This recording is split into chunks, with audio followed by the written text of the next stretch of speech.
Welcome back. In October 1789, desperate for bread, over 7,000 angry Paris women wielding pikes and rusty cleavers marched massively on Versailles through a torrential downpour. The irrational mob violently broke through the gates. Marie, without even time to put on shoes, escaped barefoot through a hidden passage into the king's bedroom. To try and calm the towering public fury in the square, she had no choice but to stand alone on the balcony. Below, countless dark musket muzzles aimed coldly right at her chest. After 2 full years of humiliating house arrest in the Tuileries Palace, the royal family finally decided to disguise themselves as commoners and flee in panic toward the safe Austrian border under the cover of night. Unfortunately, Louis XVI's slightly plump face, printed on every coin, was simply too recognizable. In a border town called Varennes, an alert postmaster took out a gold coin. Escorted back to Paris by armed guards, their status shifted from restricted royals to despised traitors, securely locked in the high, gloomy Temple Tower.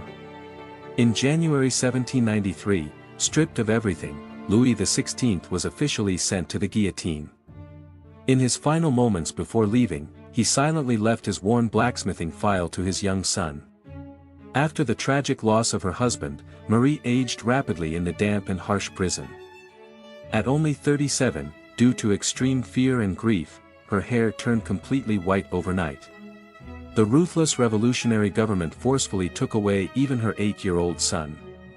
She fought desperately like an enraged lioness for a full hour, but it was ultimately in vain.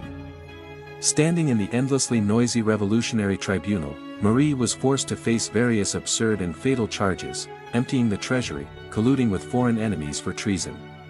Facing fatal slander, she wore a borrowed black widow's dress, her back still bolt upright. I appeal to the mothers in this court and all over the world to make a fair judgment.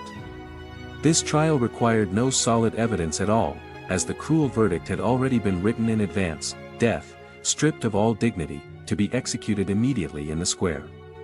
On October 16, 1793, the once endlessly glamorous Austrian princess now paraded the streets in humiliation on an open dung cart with her hands tied behind her back. While stumbling up the blood-stained wooden stairs of the guillotine, her worn cloth shoes accidentally stepped heavily onto the executioner's broad leather boots.